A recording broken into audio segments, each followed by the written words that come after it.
this story, I think, needs to get more attention. We're going to do a mini deep dive here into Turning Point USA and what this organization may also really be about. Now, a friend of the show reached out to me and they sent me some information that I definitely overlooked. So I apologize for you guys for overlooking this information, but I want to bring it to you now because I think this needs to be discussed. You know, we've talked about some of the finances at Turning Point USA. We've talked about Erica Kirk's background, and we've dived into a bunch of different things. But now we got to look into some of the other people. We have to look into some of the people that are on the board. And we're going to start off with, again, Erica's family background and the military. Because I think what I overlooked before was TPUSA's connection to the military. And I want you to ask this question. Is it possible that Turning Point USA also could have been used as a military recruitment organization? Let's dive in this. We're going to bring in this clip here from my comrade Nico House. He's always doing the damn thing. He was the first one that put it on notice for me that Erica's background with her family, the military involvement, was rather suspect. Let's get into this here. So we're going to double back and talk about Erica Kirk's parents. There have been two consistent narratives put out there by her parents. One, we don't really know who her dad was, at least we didn't. And two, her mother raised her all by herself. Oh, and probably the most important one, her parents were divorced, and that's the reason why she supposedly moved to Scottsdale, Arizona from Ohio. Now, the reason that everyone thought that this was true was because of words that came out of Erica's mouth, because the media in many publications also pushed this narrative and went along with it without questioning Erica or her family. Erica's parents are named Lori and Kent Fronsfit. It is true that Erica's parents are divorced. It is also true that Erica and her mom Lori did move to Scottsdale, Arizona. But what is not true is that Lori and Erica moved to Scottsdale, Arizona because of the divorce. You see, by Erica's own words, her mom moved to Arizona not because of the divorce, but because of a business opportunity. Because of her past history with the DHS. Put this down. Let's take notes. Okay. So the Department of Homeland Security, let's take a note for that. It would be easier starting a business while working with the DHS in a place where she had connections. How did your mom choose Phoenix? So she chose to move to Phoenix from Ohio because there was more of an opportunity for a female business owner out here, especially from the standpoint of she was getting involved with the government, so Homeland Security and Department of Defense. And so she had other business partners that were out here that were already in that industry, even one that was a mentor of hers. So it was really convenient to be able to come all together in one place to really have that. Now, once again, Erica mentions her mother over and over and over again. The media says that she was raised by her mother alone, and they effectively pretend like Kent had nothing to do with Erica's life in her upbringing. And although many people keep trying to connect AZ Tech International and their business with Israel to Kent Fronsfit, it turns out it was Lori that started the business. And Kent, the father who supposedly wasn't involved in the mother's life nor Erica's life, their entire life post-divorce, was associated with the company as the program research director. This is very interesting. Again, it just goes to show you Erica's lies, right? But this is all connected, trust me. So we have Homeland Security and we have the Department of Defense. Let's go on a little bit more. And that company was started in 2003. And it's based in Scottsdale, Arizona. And once again, although the majority of Erica's life, she pretended like her dad had nothing to do with her life, she admits here that her dad moved to Arizona supposedly because he had some family there, and therefore her and her mom weren't as alone without family as people might have thought. She admits her dad was part of her life after pretending he wasn't her entire career. But my father ended up moving out here as well because my grandparents had a home out in in Sun City. And so it took a little bit to get everyone out here. It took several years, but by that time, everyone was out here. So we had a little bit more family than just us. And yeah, to make a long story short, Kid is Jewish and did have some Israeli ties. But what's probably more important is that everybody thought that AZ Tech was Kent's baby.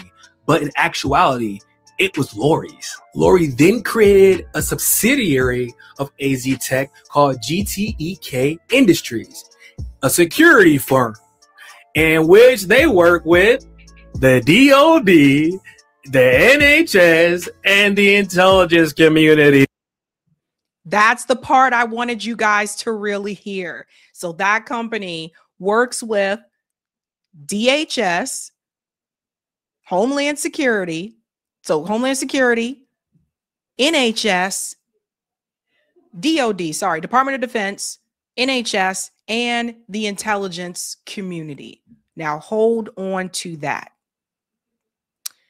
because now we have to look at some of the other people. This is the part I want people to pay attention to.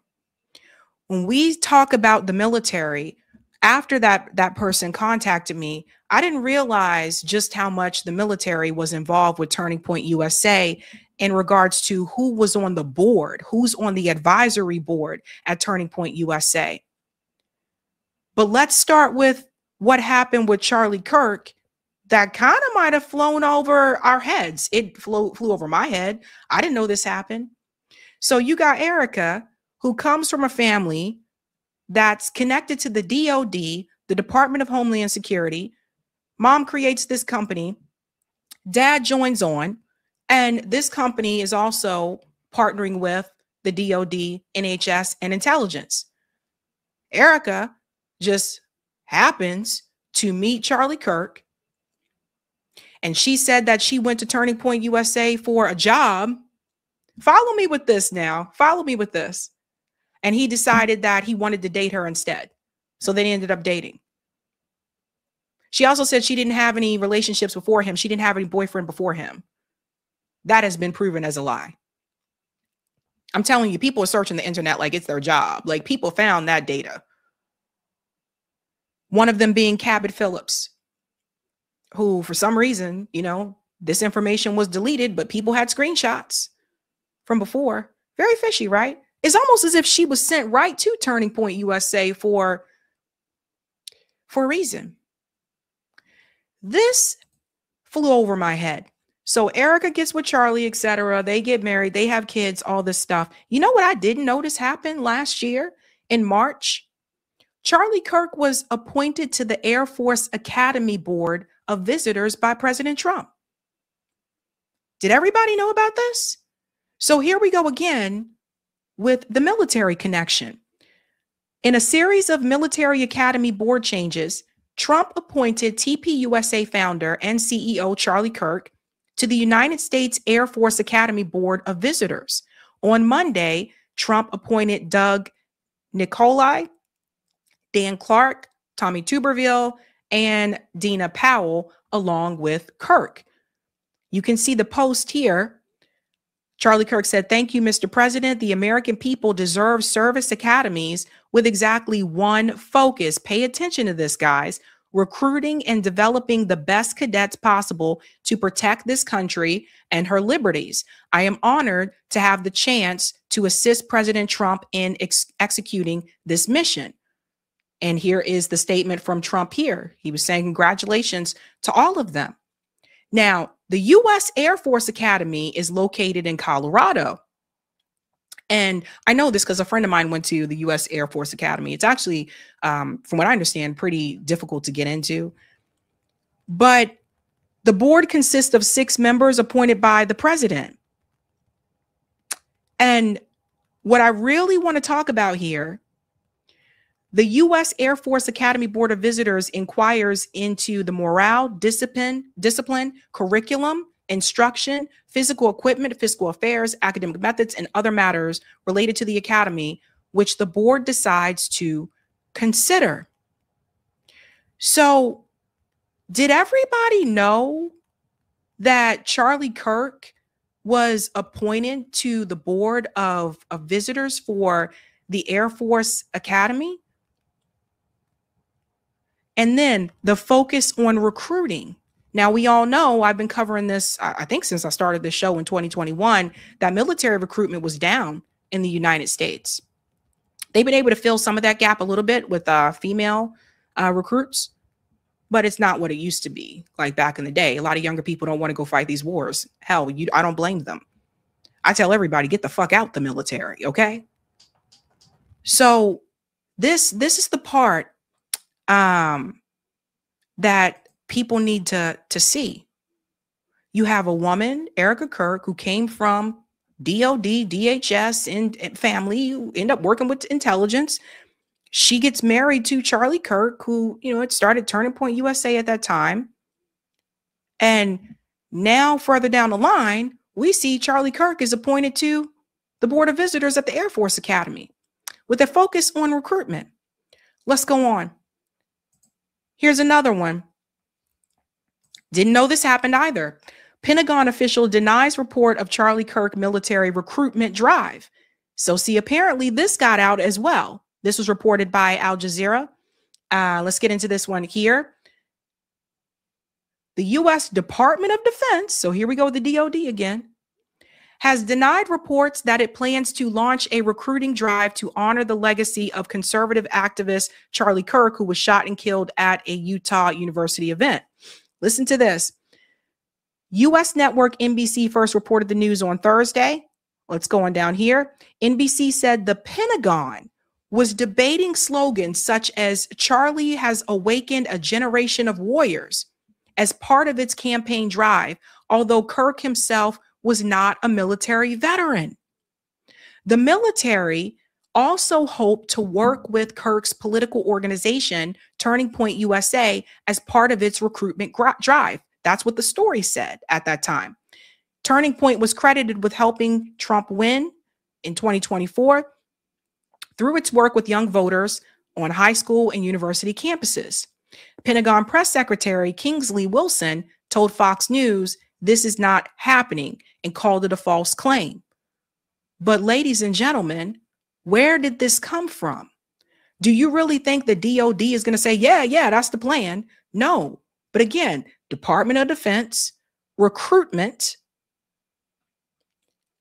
And this story came from somewhere that they were even considering using Charlie Kirk's name to recruit more soldiers, more minions to go fight their wars. And there will be more.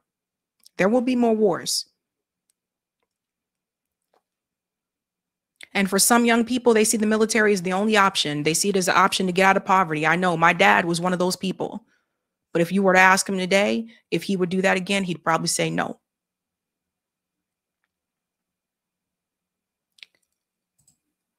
The point is TPUSA being used as a military recruitment machine? Now let's go a little bit deeper here, okay?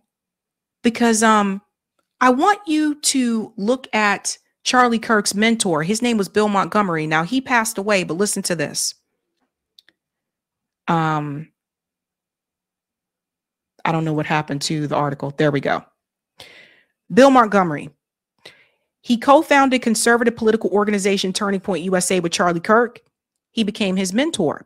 Now, he died due to complications of the Rona. But I want you to see something here. Guess where Bill also came from? The United States Air Force. Is everybody making the connections?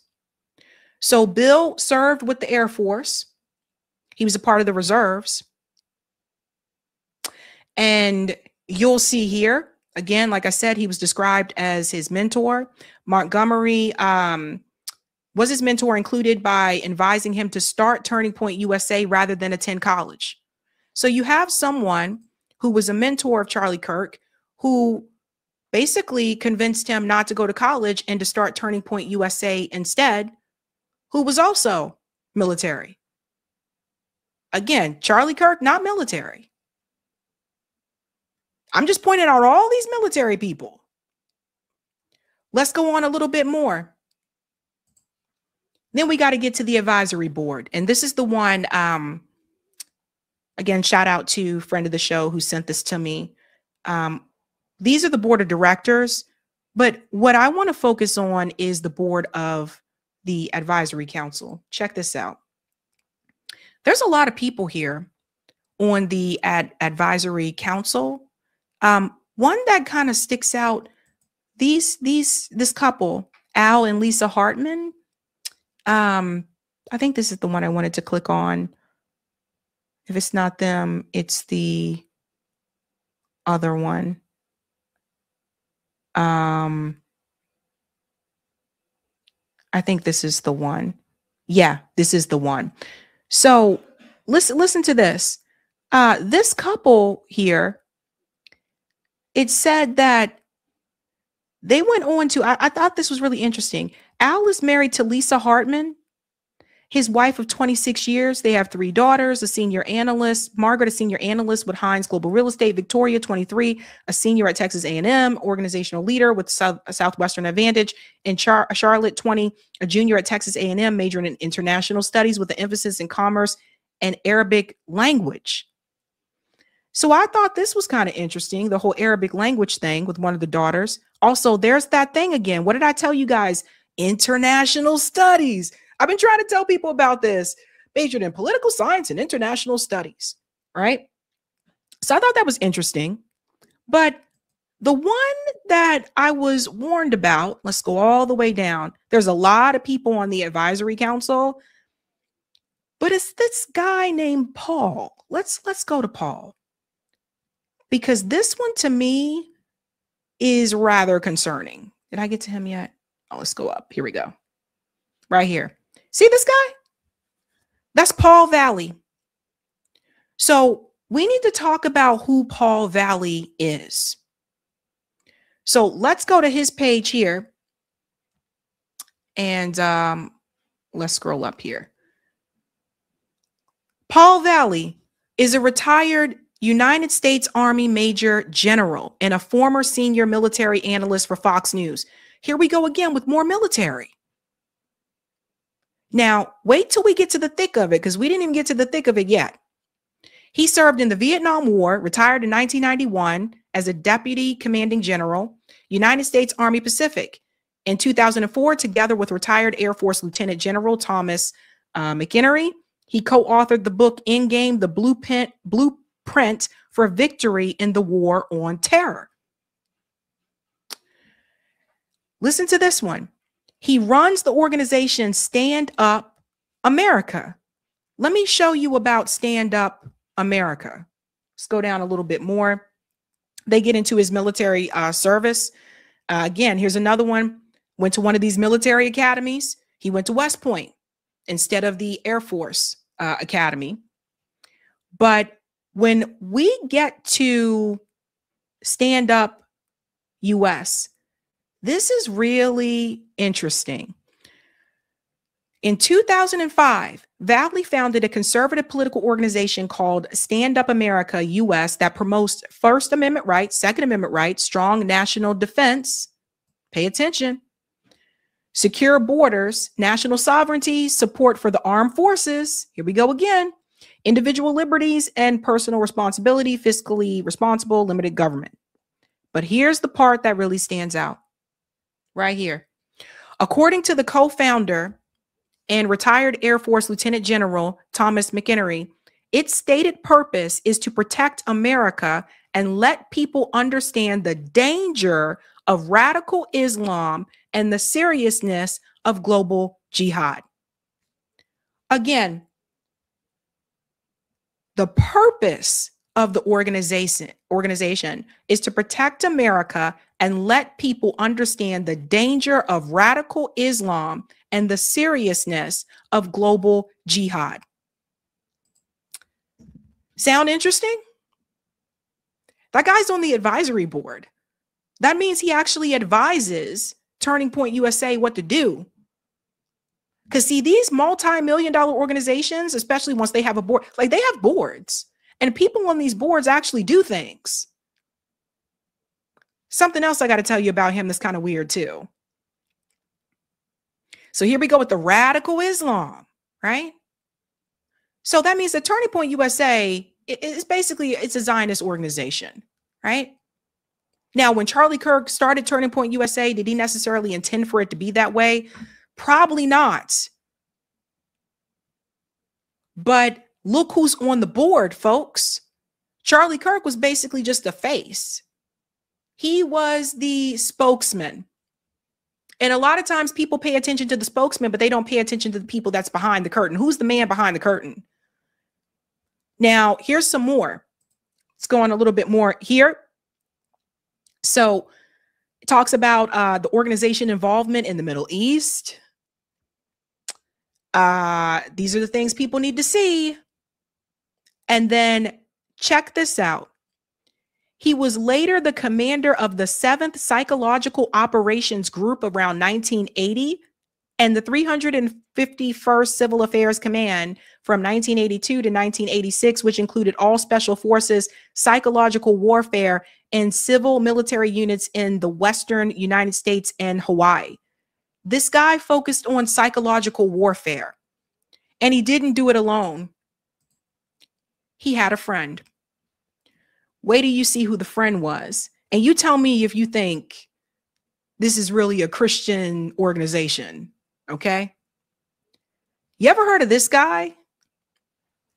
Michael Aquino? You know this guy? Michael Aquino? Michael Aquino partnered with Paul Valley. Let me tell you who Michael Aquino is. Here we go again. Military. Michael Aquino was an American political scientist, military officer, and a Satanist. He was the founder of the High Priest of the Temple of Set. Aquino was also a specialist in psychological warfare for military intelligence and an officer in the U.S. Army. Now, why would this military, this general, why was he working along with someone who is a Satanist and they both believed in this psychological warfare? Why is he on the advisory board of Turning Point USA, which is supposed to be this Christian organization? Ding, ding, ding. Oh, it gets better. We're not done with Michael. Because look at this part. And Michael is, Michael's dead. But you got to see this, you guys. So before we get into the Satanism, let's go to, and we'll get to the allegations about him. Publications. It's always different when I look at it on here. So sorry about that, guys. Here it is. Psychological Warfare, From PSYOP to Mind War, 1980, with Paul Valley. This Paul.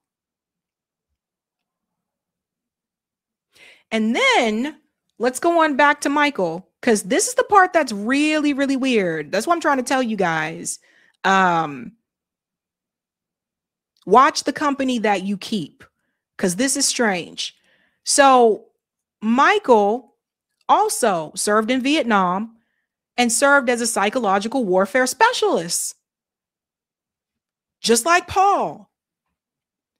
Now, this part right about here, the Satanism. In 1969, he joined the Church of Satan. He quickly rose up in the ranks of the group. By 1971, Aquino had been appointed Magister Caverns of the fifth degree. Is that fifth or fourth? Fourth degree with the church hierarchy. He was the editor of the publication The Cloven Hoof and sat on the governing council of 9. Like, this is serious. There's a picture of him here. Aquino dressed for a demonstration for a satanic ritual in 1973.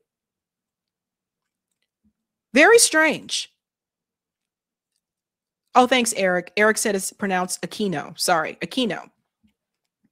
So then we go on here. And 1971, let's go on what else happened here. His career in Satanism was paused when he went on to work in the military. He met LaVey at a screening of Rosemary Baby, where LaVey gave him a business card. They grew to be very close. However, conflicts arose over time between LaVey and Aquino regarding the direction of the group. So that's talking about the satanic group. However, Here's something else that happened with Michael Aquino. Apparently, he had child molestation allegations. This goes so deep, you guys. As part of the satanic panic in November 1986, the San Francisco police began investigating allegations of sexual abuse in connection with the Army Child's Development Center at the Presidio of San Francisco. A girl came forward in August 1987 and identified Aquino as the culprit. At least 58 out of 100 children who had attended the daycare center showed physical and mental signs of sexual abuse, leading to a lawsuit by the parents for $60 million in damages. An investigation against Aquino was launched, but it was closed after insufficient evidence was found. Despite this, Aquino has become a fixture in some corners of conspiracy theorist communities. Hello?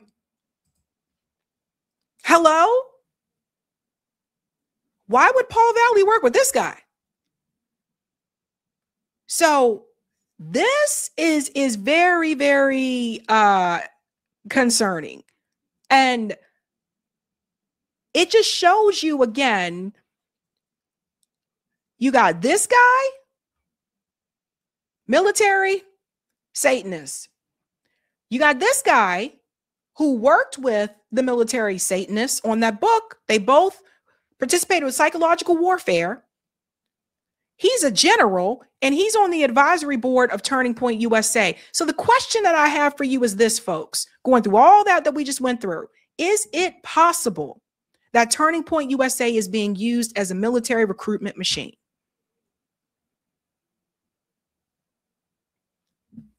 Now, we got one more to show you because I got another one. Let me pull this up here. Remember we were talking about the finances? Here's another thing that's kind of weird. In 2020, so this was reported a couple years ago, Trump-favored charity financial reporting is questionable and insiders are cashing in. Charlie Kirk's nonprofit Turning Point USA has made misleading financial claims and gets its independent audits from its co-founder Bill Montgomery's former business associate. It has enriched several of its top leaders as it pushes Trump's message. So that's where Bill Montgomery comes back into play. July 21st, 2020. The point that I'm making is this. Guys, people were looking into the finances at Turning Point USA back in 2020. And I think a lot of people just weren't paying attention or they weren't listening because a lot of people were upset with Trump and whatever, but people also, that was during the pandemic. So I think people's minds were elsewhere. But at that point in time, people were already looking into the finances. So the things that we're hearing now about the finances of Turning Point USA, it really isn't new. We just weren't paying attention, or at least I wasn't. So they went on to say that Bill Montgomery, you know, his relationship that he had here, let's get into this part right about here. The tax exempt charity says its mission is to educate students about the importance of fiscal responsibility, free markets, and capitalism. As its profile has risen, its revenue has ballooned. But behind the scenes, TPUSA has entered into questionable financial arrangements, particularly involving Charlie Kirk's mentor, Will Montgomery, who is Bill, the lesser known co-founder who is credited with discovering Charlie Kirk. Goes on to say here, he had lucrative deals from the group to handle its printing, payroll, processing, and fundraising. The nonprofit has also made misleading assertions about its finances to state and federal regulators, according to interviews and an exemption tax and business records. Charities are required to conduct annual independent audits, certifying their books are sound in order to fundraise in more than a dozen states. But the accounting firm TPUSA used engaged in multiple business relationships with Bill Montgomery, who for years served as the nonprofit's treasurer. The dynamic, experts say, imperils independence and undermines the credibility of TPUSA's financial statements, including its federal tax returns. So people were already looking. And that's, and I want to point out one thing here about the purpose of the organization, the mission. Okay. Educate students about the importance of fiscal responsibility, free markets, and capitalism. So why the military involvement? Why was Donald Trump naming him, Charlie Kirk, part of the board of visitors for the Air Force Academy? Why are you getting the military involved? Why you got these generals and these majors on the advisory board? And as well for the Christian thing, well, one of them wrote a book with a well-known, and I mean, it wasn't secret, apparently, Satanist. So what is this organization?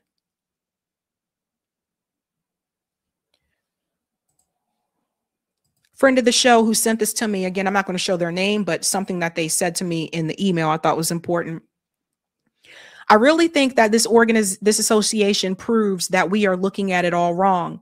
TPUSA was never an organic grassroots political organization that Charlie built up to be a multi-million-dollar powerhouse.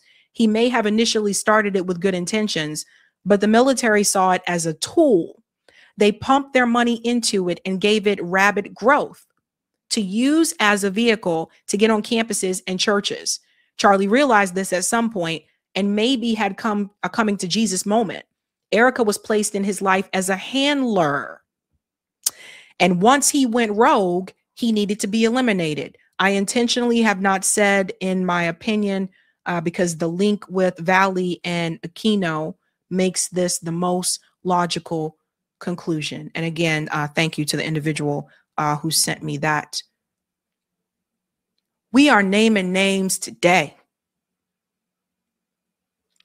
because I've seen a lot of organizations happen over the years, and I've seen them say they're starting out as grassroots, and the next thing you know, an investor or a donor comes by and they start pouring big money in, and all of a sudden there's people starting to wonder how the money moving, and things just start to move in a different way. So word to the wise for anyone starting an organization: if you are going to be a grassroots organization, remain grassroots. And I know the money can be tempting because it can help you get resources and maybe even a building, a physical place where you guys can all meet and all that type of stuff. But trust me, sometimes it's better just to wait.